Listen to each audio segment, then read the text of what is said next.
me look.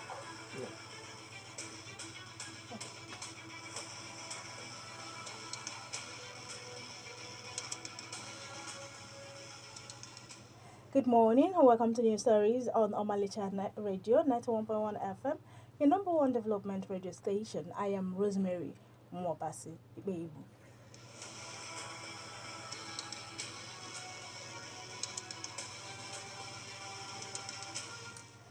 The headlines: Mixed reactions trail First Lady's remark on women's grant.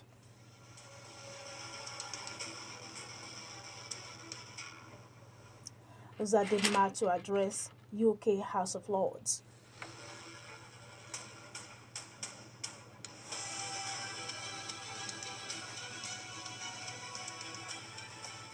And US launches fresh strike on Iran as tensions escalate.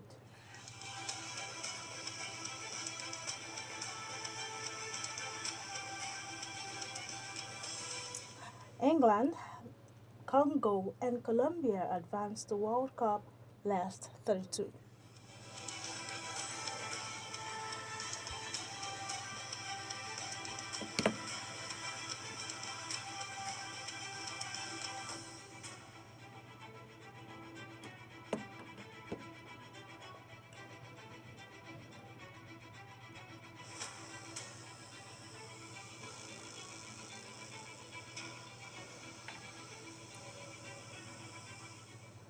Now the news in details. Mixed reactions have continued to trail comments by the First Lady, Senator Remi Tinubu, after she suggested that women who received grants from her initiative could start businesses such as frying akara, roasting corn, or making kuli kuli. The remarks were made.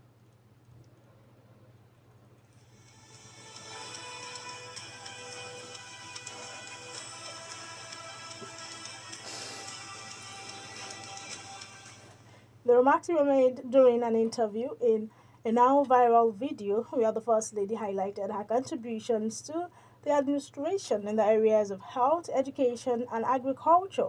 She also stated that she had provided grants to women to help them establish small businesses such as frying akara, roasting corn, and producing kuli kuli.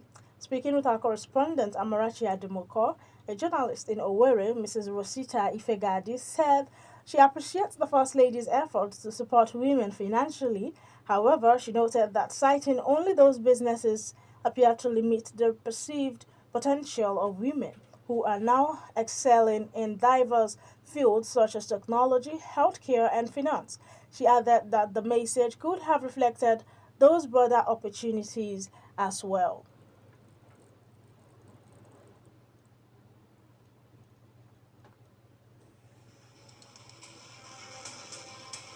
My reaction is mixed. I appreciate that the First Lady is encouraging women to become financially independent through entrepreneurship. However, many young women felt disappointed. I felt disappointment because mentioning businesses like frying akara, selling popcorn, and quickly sent to narrow women's economic potential down. Women today are selling technology, agriculture, manufacturing, finance, and many other sectors. So the message could have reflected those broader opportunities as well, and not only narrowing the is a kind of bringing Nigerian women down, like we have other people. Mrs. Ifegadi further stated that she would have expected the First Lady, as a mother, to say the grants were intended to help women start or expand businesses of their choice, whether large scale ventures or small enterprises such as frying akara or selling roasted corn. According to her, such a message would have underscored the value of every legitimate business while encouraging women to pursue opportunities based on their skills, interests, and ambition. She stressed that the emphasis should be on empowering women through training and giving them the freedom to choose the kind of business they wish to pursue rather than limiting the conversations to a few samples. So for me, if you've given them grant, allow them to plan their life. and not to bringing them down, narrowing it down, telling them they can venture into frying akara, roasting corn, and it's disgusting. I would expected her as a mother to emphasize that the grants are meant to help women to start or expand businesses of their choice, whether it's trading, farming, fashion, catering, technology, manufacturing, and even businesses like frying akara or selling corn. That kind of message would have highlighted that every legitimate business is valuable, while also inspiring women to pursue opportunities based on their skills, interests, and ambitions. Overall, I believe the focus should be on Also reacting, Mrs. Rose Chibike, a teacher and fashion designer, said that even if the grants are designed as small micro grants for vulnerable grassroots women, the First Lady's message could have been more visionary and empowering rather than highlighting low margin, physically demanding stress trades. She said the focus could have been on value addition and agribusiness. Mrs. Chibike noted that instead of mentioning roasting corn, the First Lady could have encouraged women to explore opportunities in food processing, agricultural produce packaging, or cooperative farming areas where small grants could help women become part of sustainable value chains. The reaction comes at a time of heightened economic hardship, with many Nigerians expressing increased sensitivity to comments from members of the ruling class, which they say should reflect greater empathy and concern for the challenges facing ordinary citizens.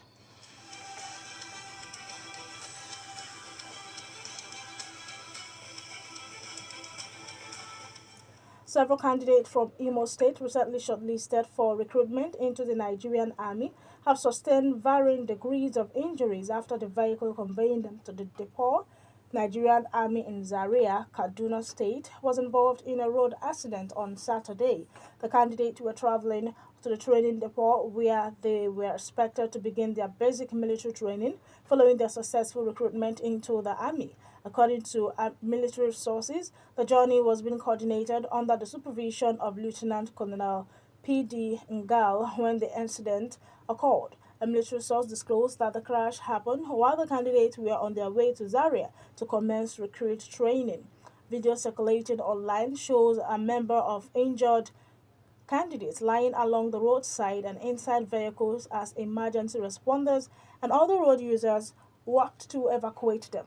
Many of the victims were subsequently taken to nearby hospitals for medical attention.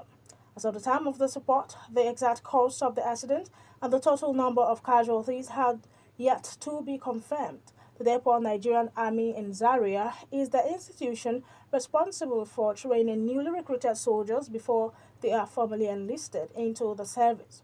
Military sources explain that unlike cadets of the Nigerian Defense Academy who undergo officer training recruit at the depot are trained to become non-commissioned soldiers. The authorities also expressed concern that some of the injured candidates could face disqualification if their injuries are severe enough to prevent them from completing the physically demanding training program. According to the sources, recruits who sustain serious injuries, including fractures before or during training, may be withdrawn from the exercise on medical grounds despite having successfully completed the recruitment process.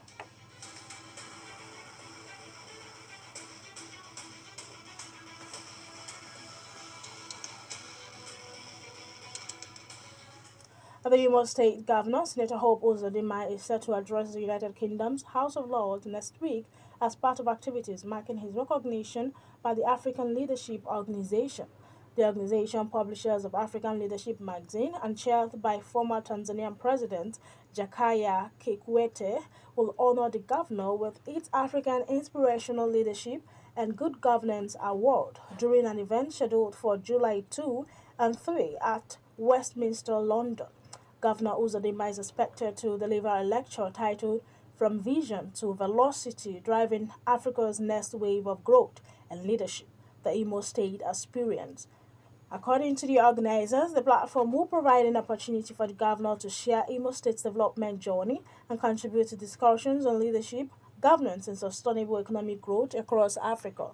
The African Leadership Organization said the award recognizes Uzodinma's leadership and the implementation of his shared prosperity agenda, particularly in the areas of infrastructure, public service, and socio-economic growth. The recognition places the Imo governor among other African leaders who have previously received honors from the organization.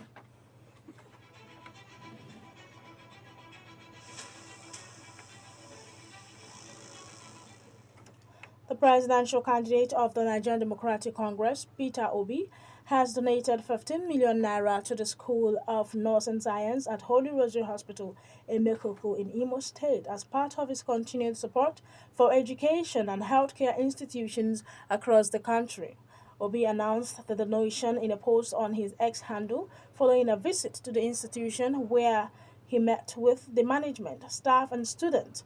He described the visit as part of his ongoing efforts to encourage investment in critical sectors essential to national development. While presenting the donation, Obi urged the students to remain dedicated to their chosen profession, stressing the vital role healthcare workers play in the society. He noted that healthcare remains one of humanity's greatest needs and maintained that any nation seeking sustainable development must invest in education and training of healthcare professionals.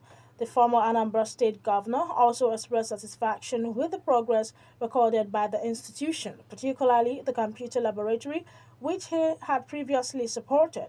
Obi recalled similar interventions in other health institutions, including Iyenu and Boromeo hospitals, noting that they have since grown into teaching hospitals. He expressed optimism that Holy Rosary Hospital would achieve similar progress through sustained investment. He further reiterated the need for Nigeria to prioritize education and healthcare, saying stronger institutions and strategic investment would create opportunities for citizens and contribute to national development. Obi added that building a nation where every child has an equal opportunity to succeed, regardless of background, remains central to his vision of Nigeria.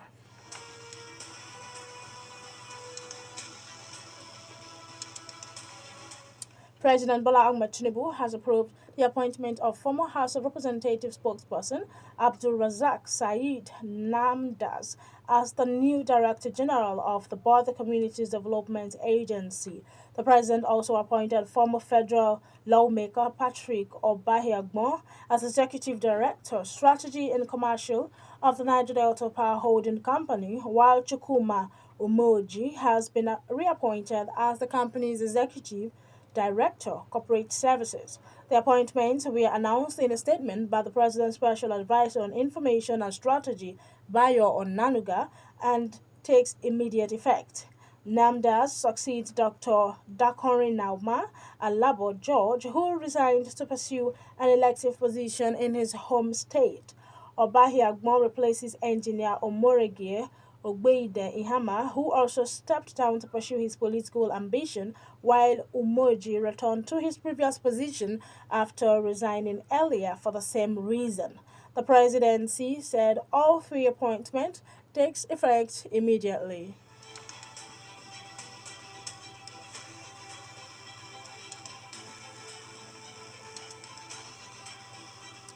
There are renewed calls for a further reduction in the pump price of petrol following the latest price cut by the Nigerian National Petroleum Company Limited. According to a Daily Post market survey, NNPLC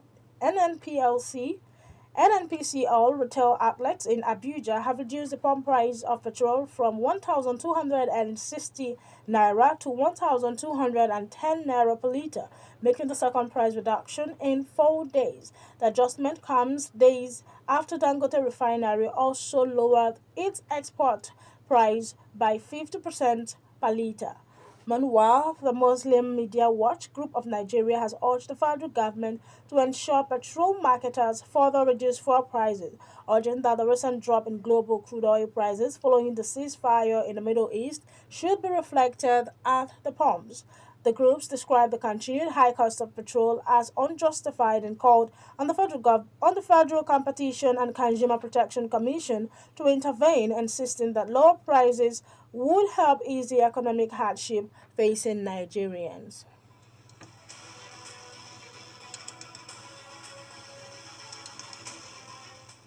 You're listening to the news on Omalicha Radio, 91.1 FM Owerri. I am Rosemary Umwapasi Ibebu.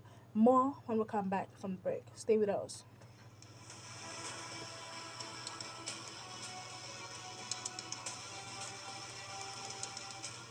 When news breaks, Omalicha 91.1 breaks in. I admit the decision will impose extra burden on the masses of our people.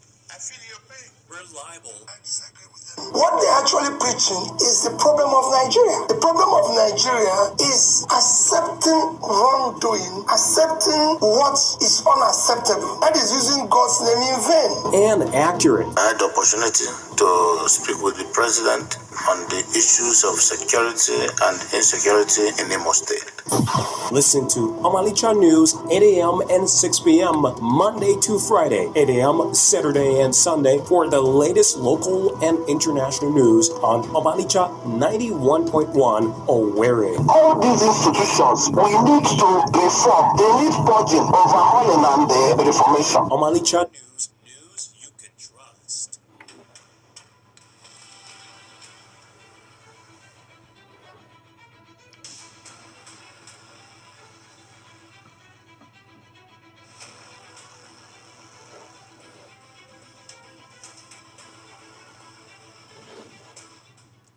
Welcome back. You're still listening to the news on Omalicha 91.1 FM Owerri. I'm Rosemary Umwapasi Ibebu. On the international scene, the United States says it has carried out fresh military strikes on multiple targets in Iran, describing the action as a response to what it called continued Iranian aggression against commercial shipping. The U.S. Central Command said the strikes targeted military surveillance, infrastructure, communication system, air defense sites, drone storage facilities, and mine laying capabilities following an Iranian drone attack on a cargo vessel in the Strait of Hormuz.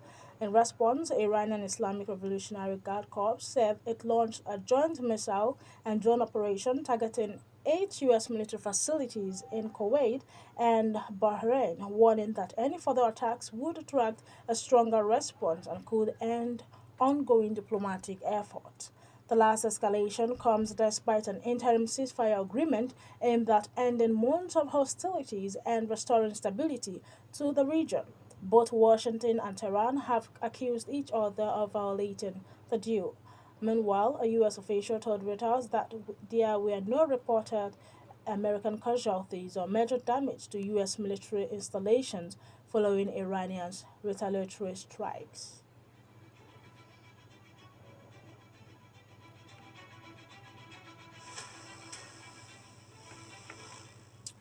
And in sports, England secured top spot in Group L with a 2-0 victory over Panama to book a place in the last 32 of the FIFA World Cup.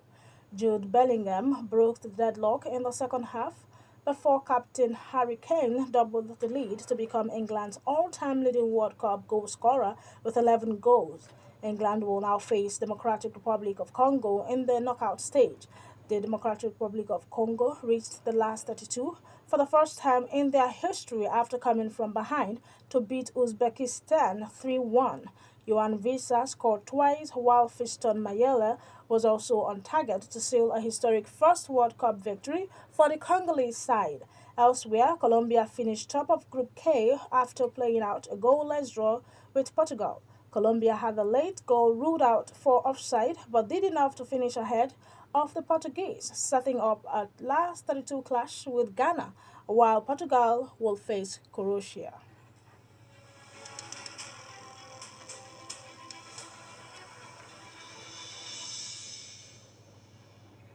And that's the news on Omalicha Radio. If you have an eyewitness report or wish to make inquiries, do reach out to our news desk at Omalicha Radio 91.1 FM via calls to 090 306 70799. Thank you for listening. I am Rosemary Umwabasi Ibebu. Good morning.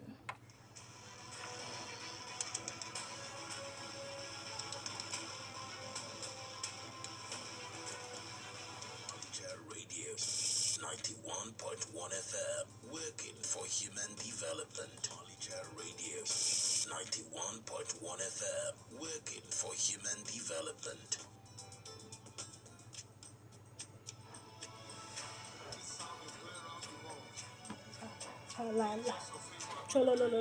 All right. All around the globe. All right, thank you for joining me for listening to the news at 8 on Omalicha 91.1 FM Owerri. Don't forget, I'm Rosemary Omobasi. See you next time. Thank you.